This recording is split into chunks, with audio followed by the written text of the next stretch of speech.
चलिए अब हम लोग जो है गॉस लॉ के ऊपर बेस्ड न्यूमेरिकल्स करेंगे। अभी मैंने जो लिए हैं सिलेक्ट किए क्वेश्चंस इजी लेवल के क्वेश्चंस हैं गॉस लॉ के ऊपर बेस्ड। इसमें थोड़े से टफर लेवल पे भी जाते हैं, मगर अभी हम इजी लेवल पे देखेंगे। तो क्वेश्चन नंबर 17, 18, 15, 16, 19, 20। मैं इसको ऐसे भी ले सकता था 15, 16, 17, 18, 19, 20, मगर मैंने जो है पहले 17, फिर 18, फिर 15, 16, देन 19, 20। ये थोड़ा सा पैटर्न समझने में आसान होता है, इसीलिए मैंने इस तरीके के क्वेश्चंस लिए। तो अब ये 6 क्वेश्चंस है हमारा नेक्स्ट एजेंडा। ओके, तो पहला क्वेश्चन हम लोग कर रहे हैं क्वेश्चन नंबर 17। क्वेश्चन नंबर 17 है careful measurement of the electric field at the surface of black box indicates that the net outward flux through the surface of the box is 8 into 10 to the power 3 Newton meter square per coulomb. What is the net charge inside the box? पहला part है इसका। दूसरा part है if the net outward flux through the surface of the box were 0 could you conclude that there were no charge inside the box, why और why not. Black box बता रहे हैं। Question number 17 में एक black box indicate कर रहा है ये कुछ इस तरीके से, और इस ब्लैक बॉक्स के अंदर कुछ चार्ज होगा, कुछ चार्ज हो सकता है, और उस चार्ज के कारण जो फ्लक्स बाहर निकल रहा है वो फ्लक्स के बारे में इसने जानकारी दी। चार्ज इसके अंदर होगा और जो फ्लक्स बाहर निकल रहा है इससे ब्लैक बॉक्स के बाहर जो फ्लक्स निकल रहा है, ये फ्लक्स की इंफॉर्मेशन इन्होंने दे रखी है। और ये फ्लक्स इंडिकेट किया है, इन्होंने बताया हमें ये जो फ्लक्स की वैल्यू है 8 इंटू 10 टू द पावर 3, ये फ्लक्स की वैल्यू दी है 8 into 10 to the power 3 newton metre square पर कूलम।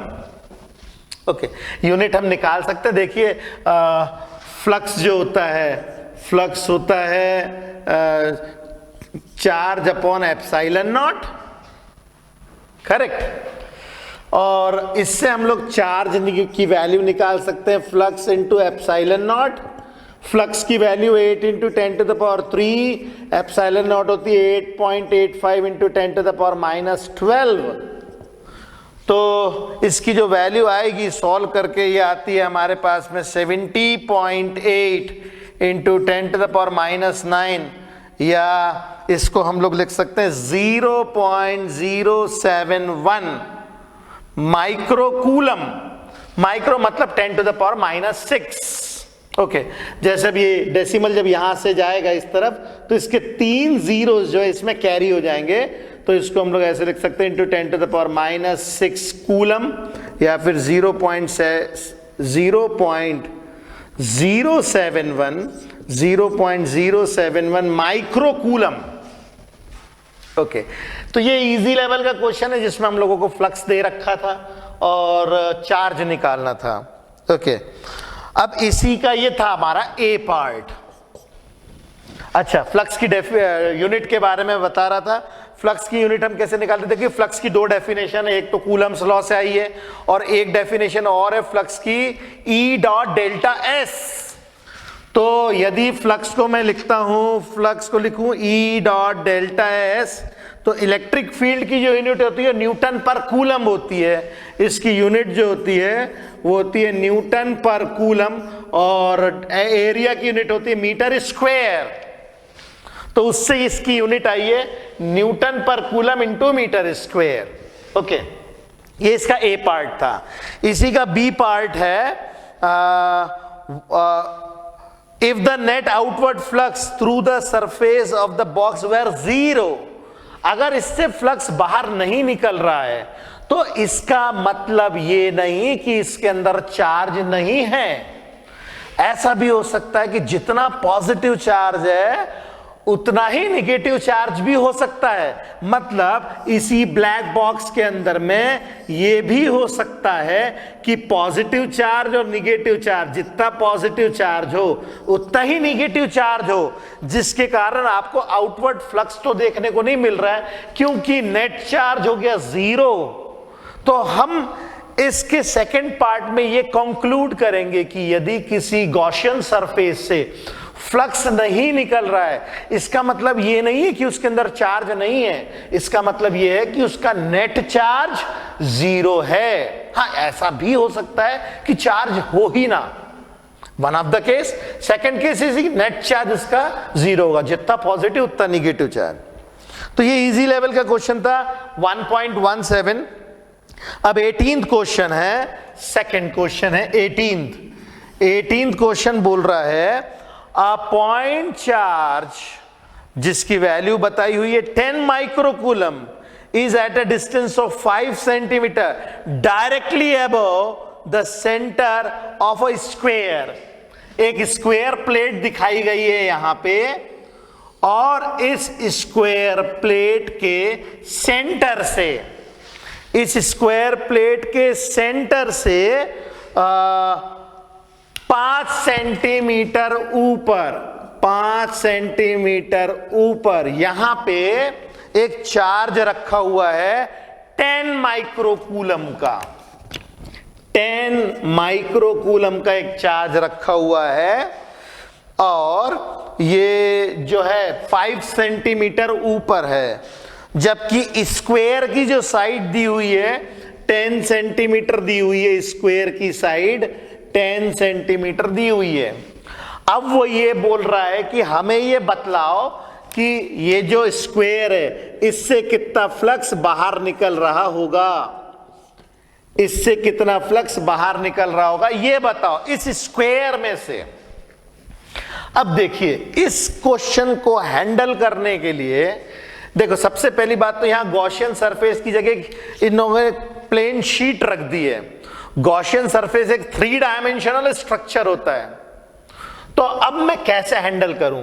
तो इसके लिए हम एक ट्रिक लगाएंगे, और वो ये कि देखिए 10 सेंटीमीटर साइड, 10 सेंटीमीटर साइड, और इसके सेंटर से 5 सेंटीमीटर ऊपर, 5 सेंटीमीटर ऊपर ये चार्ज रखा हुआ है 10 माइक्रोकूलम का। तो हम लोग क्या करते हैं, अपना गॉसियन सरफेस एक बनाते हैं। मतलब हम क्या करेंगे, उस चार्ज को, वो जो चार्ज है उस चार्ज को एक गॉसियन सरफेस के अंदर डाल देंगे। इसके लिए मैं अपने गॉसियन सरफेस कंप्लीट करता हूं। मैं क्या करता हूं, ये क्यूब जो है एक बनाने की कोशिश करता हूं, ऐसा क्यूब, ये ऐसा क्यूब बनाया। मतलब जो स्क्वायर प्लेट थी वैसी स्क्वायर प्लेट यहां लगा दी, सामने लगा दी, बगल में लगा दी, ऊपर लगा दी, पीछे लगा दी, और एक गॉसियन सरफेस मैंने कंप्लीट कर दिया। अब हम लोग देख सकते हैं कि जो गॉसियन सरफेस जो है वो इस क्यूब का पूरा क्यूब हमारा गॉसियन सरफेस, और मुझे जो निकालनी है वो नीचे से कितना फ्लक्स निकल रहा है केवल इस स्क्वायर से, वो निकालना है। अब क्यूब में कितनी फेसेस होती है? 6 फेसेस होती है। ये 1 2 3 4, ऊपर एक और नीचे एक, और हमें नीचे वाली प्लेट से निकलने वाला फ्लक्स निकालना है। तो टोटल 6 प्लेट से निकलने वाला जो फ्लक्स होगा, वो जितना भी होगा उस पूरे क्यूब से निकलने वाला फ्लक्स, उसका 1/6 होगा केवल नीचे से निकलने वाला।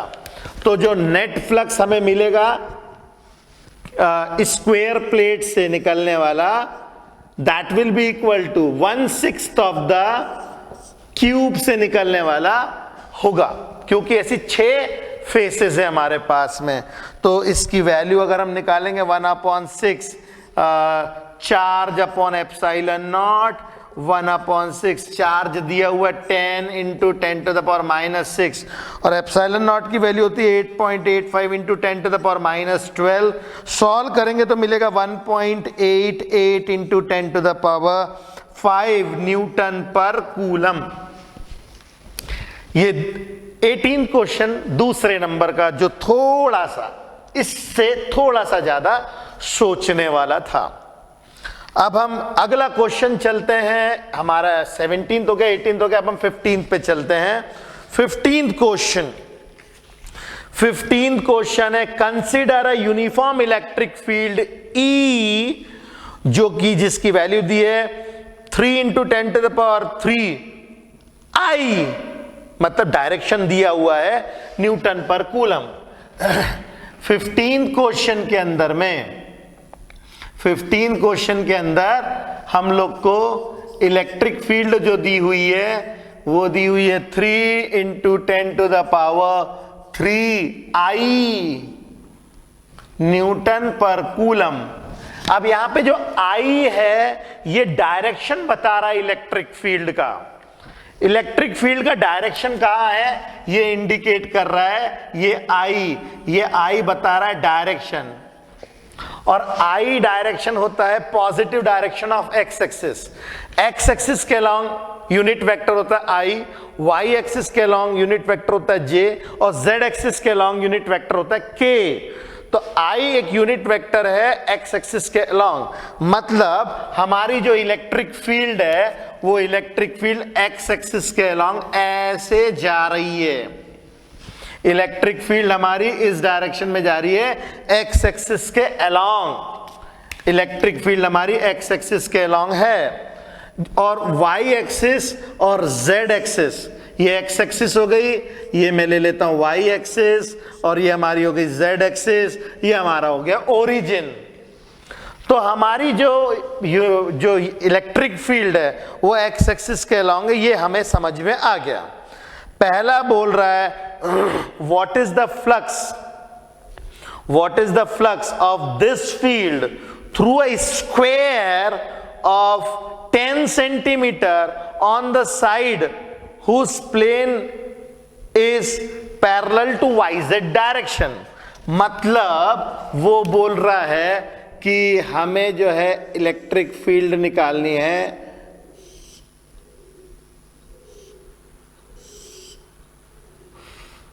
एक ऐसे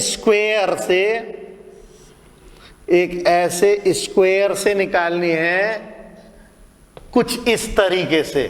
ये एक स्क्वायर है, क्या है 3D फिगर है ना, इसीलिए आपको रोम्बस या पैरेललोग्राम दिख रहा होगा, मगर वो स्क्वायर है। और ये स्क्वायर जो है वो बोल रहा है कि स्क्वायर की जो साइड है वो 10 सेंटीमीटर की साइड है स्क्वायर की, ये 10 सेंटीमीटर का स्क्वायर है। इससे कितना फ्लक्स निकल रहा है वो ये बताओ, ठीक है। इससे निकलने वाला जो फ्लक्स है उसे हमें बताना है कितना है। तो फ्लक्स के देखिए दो फॉर्मूले हम लोग पहले भी बात कर चुके हैं, एक तो ये है, एक तो ये वाला फ्लक्स का फॉर्मूला होता है। तो फ्लक्स का हम फॉर्मूला लगाते हैं, फ्लक्स होता है E डॉट डेल्टा S। अब जरा देखिए, अब ये जो है मान लीजिए एक्स एक्सिस ऐसी है, इलेक्ट्रिक फील्ड हमारी ऐसी जा रही है, और ये स्क्वायर ऐसा रखा हुआ है, ये जो स्क्वायर है इलेक्ट्रिक फील्ड से परपेंडिकुलर रखा है, तो स्क्वायर का डायरेक्शन भी यही और इलेक्ट्रिक फील्ड का भी डायरेक्शन यही। तो हम लोग इसको लेंगे E delta S cos 0 degree. Electric field हमें दे रखी है 3 × 10⁻³ डेल्टा S, मतलब एरिया होता है स्क्वायर का साइड का स्क्वायर, मतलब 10 सेंटीमीटर, मीटर में कन्वर्ट करेंगे डिवाइडेड बाय 100 का स्क्वायर, cos 0 होता है 1। तो ये हो जाएगा 3 × 10⁻³, ये आएगा अपने पास में 100, मतलब 30 यूनिट कैसे निकालेंगे, न्यूटन पर coulomb into metre square, newton पर कूलम इंटू मीटर स्क्वायर। ये आ गया हमारे पास फ्लक्स। तो ये फ्लक्स आ गया, ये हमारा पहला पार्ट था ए वाला, ये हमने निकाला ए पार्ट इसका। अब इसी का बी पार्ट बोल रहा है व्हाट इज द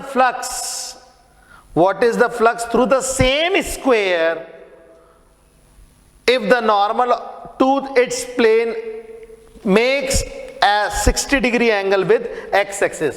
अब x axis तो हमारी ये रही, अभी हमारा स्क्वायर रखा था ऐसा, और हमारे प्लेन का जो स्क्वायर का डायरेक्शन जो है वो ऐसा था। अब वो बोल रहा है कि यदि मैं स्क्वायर को ऐसे कर दूं, कुछ ऐसे, जिसके कारण इस इलेक्ट्रिक फील्ड ऐसी और हमारा प्लेन जो है वो अगर ऐसा हो जाए 60 डिग्री के साथ में, एक्स एक्सिस के साथ 60 डिग्री का एंगल बनाए, तब इलेक्ट्रिक फील्ड कितनी होगी?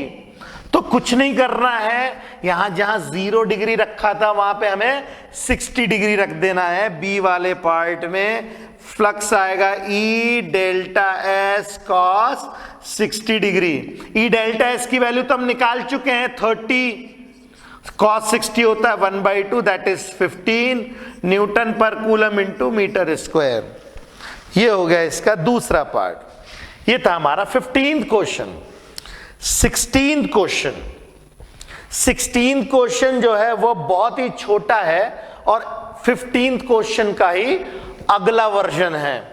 16th क्वेश्चन में बोल रहा है what is the net flux, what is the net flux if the uniform electric field of exercise question number 1.15 through a cube of side 20 centimeter। मतलब अब 16th क्वेश्चन में उन लोगों ने क्या किया, एक क्यूब बना दिया जिसकी साइड जो है वो 20 सेंटीमीटर है, कुछ इस तरीके से, और इसमें से इलेक्ट्रिक फील्ड कुछ इस तरीके से निकल रही है। ये गई, इसके अंदर पेनिट्रेट हुई और यहां से बाहर आ गई।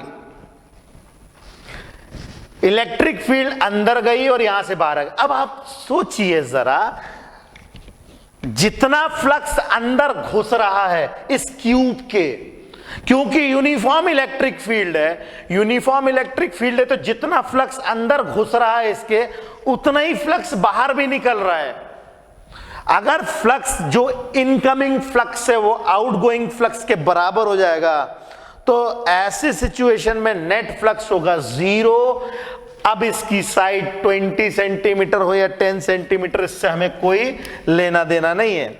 यहां पे जो फ्लक्स अंदर की तरफ जा रहा है, ये हमारा क्यूब है जिसकी साइड है 20 सेंटीमीटर, और जितना फ्लक्स अंदर की तरफ जा रहा है, फ्लक्स इनकमिंग, और जो फ्लक्स आउटगोइंग है that is equal to flux outgoing, इसीलिए इसके अंदर में नेट फ्लक्स 0 होगा।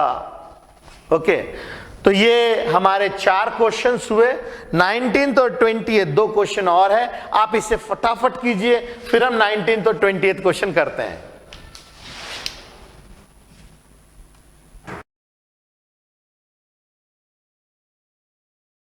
नेक्स्ट क्वेश्चन लेते हैं, क्वेश्चन नंबर 1.19 एक्सरसाइज का क्वेश्चन नंबर 1.19।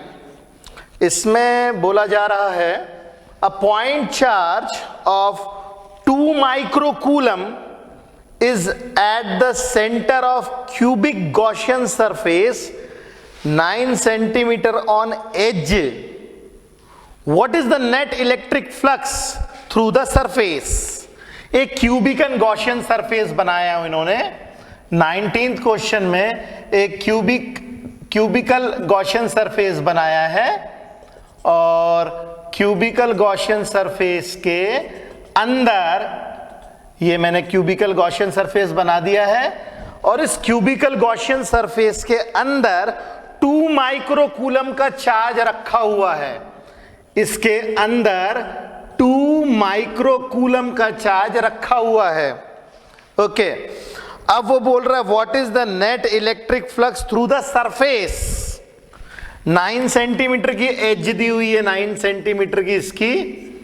अब वो बोल रहा है कितना फ्लक्स बाहर निकल रहा है ये बताइए। मतलब इस चार्ज के कारण जो फ्लक्स बाहर निकल रहा होगा वो हमें पता लगाना है। ये जो फ्लक्स बाहर निकल रहा होगा इस सरफेस से, हमें ये फ्लक्स की वैल्यू निकालनी है। तो देखिए, फ्लक्स का फॉर्मूला होता है charge upon epsilon not.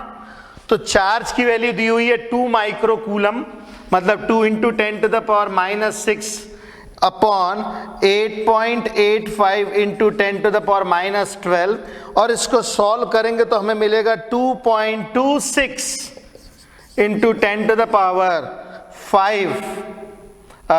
Newton पर कूलम इंटू मीटर स्क्वायर, ये आ गया इसका। अब इस पूरे क्वेश्चन में देखिए 9 सेंटीमीटर का क्यूब हो चाहे 25 सेंटीमीटर का क्यूब हो या 1 सेंटीमीटर का क्यूब हो, इससे कुछ लेना देना है ही नहीं। मतलब तो 9 सेंटीमीटर की जो इसकी साइड दी हुई है क्यूब की, एक यूजलेस डेटा है, हमारे किसी काम का नहीं है। ओके, तो ये एक यूजलेस डेटा था जो उन्होंने क्यूब की साइड दी है। क्यूब छोटा हो चाहे बड़ा, फ्लक्स इतना ही निकलना है, क्योंकि फ्लक्स केवल चार्ज के ऊपर डिपेंड करता है, गॉसियन सरफेस के साइज के ऊपर डिपेंड नहीं करता। चार्ज के इर्द गिर्द आपने गॉसियन सरफेस इतना बड़ा बनाओ चाहे इतना बड़ा, चाहे इतना बड़ा बनाओ, इससे कुछ फर्क नहीं पड़ता है। तो 19th क्वेश्चन भी इजी था। अब 20th क्वेश्चन देखें हम लोग। 20th क्वेश्चन है, a point charge causes an electric flux of, flux की वैल्यू उन्होंने दी हुई है -1.0 into 10 to the power 3 newton metre square पर coulomb to pass through a spherical Gaussian surface of 10 centimetre radius. एक स्फेरिकल गॉसियन सरफेस इन्होंने बनाया है, ये स्फेरिकल गॉसियन सरफेस है। ये स्फेरिकल गॉसियन सरफेस से जो है जिसका रेडियस इन्होंने 10 सेंटीमीटर बताया है, 10 सेंटीमीटर का रेडियस है,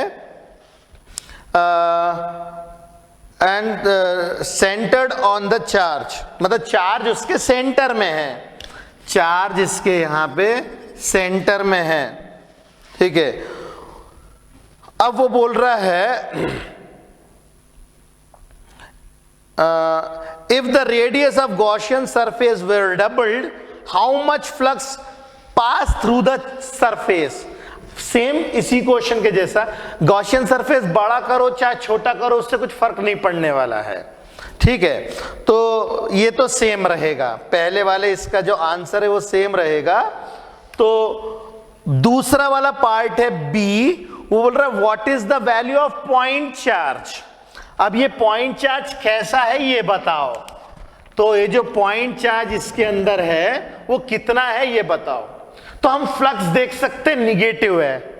अगर फ्लक्स निगेटिव है इसका मतलब यह है कि फील्ड लाइंस ऐसी अंदर घुस रही होंगी, फील्ड लाइंस ऐसी जा रही होगी। अगर पॉजिटिव चार्ज होता है तो फ्लक्स बाहर निकलता है, अगर निगेटिव फ्लक्स है इसका मतलब फील्ड लाइंस अंदर की तरफ आ रही हैं। तो ये केवल इतना इंडिकेट करता है माइनस साइन कि फील्ड लाइंस अंदर जा रही है, इसका मतलब साफ है कि ये चार्ज निगेटिव है। तो यदि हम इसकी वैल्यू निकालें, फ्लक्स की वैल्यू होती है charge upon epsilon not Gauss theorem के हिसाब से, तो चार्ज की वैल्यू निकलेगी फ्लक्स इंटू एप्सिलॉन नॉट, और फ्लक्स की वैल्यू हमें दी हुई है -1 इंटू 10 to the power 3, और एप्सिलॉन नॉट की होती है 8.85 इंटू 10 to the power -12, तो हो जाएगी -8.85 into 10 to the power -9 coulomb, मतलब -8.85 नैनो कूलम का चार्ज इसके अंदर है। तो निगेटिव चार्ज है इसीलिए फ्लक्स निगेटिव है, ये इसका बेसिक लॉजिक, बेसिक कॉन्सेप्ट है। अभी तक हम लोगों ने जितने भी क्वेश्चंस देखे यहां पे ये सब इसी लेवल के क्वेश्चंस थे। ओके, अब हम थोड़े से टफर लेवल के ऊपर जाएंगे। ओके, टफर लेवल के क्वेश्चंस में इलेक्ट्रिक फील्ड वेरी कर सकती है, नॉन यूनिफॉर्म इलेक्ट्रिक फील्ड हो सकती है, इन सभी के क्वेश्चंस हम लोगों को कर रहे हैं। ओके, तो अगर आपको ये वीडियोस पसंद आते हैं प्लीज इसके ऊपर कमेंट कीजिए, सब्सक्राइब कीजिए और अपने दोस्तों को भी बताइए।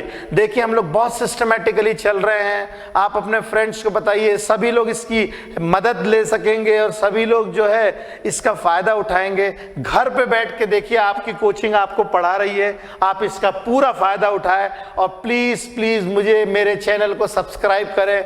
हम आपके लिए बहुत मेहनत करते हैं, प्लीज आप हमारी भी मेहनत पे थोड़ा सा सपोर्ट करके प्लीज इसे सब्सक्राइब करें और सबको बताएं कि भैया कोचिंग आपके घर पे ही आके पढ़ा रही है। ओके, तो आप चलिए इसको फटाफट करें, फिर हम अगले लेवल के क्वेश्चंस को करेंगे। एंजॉय।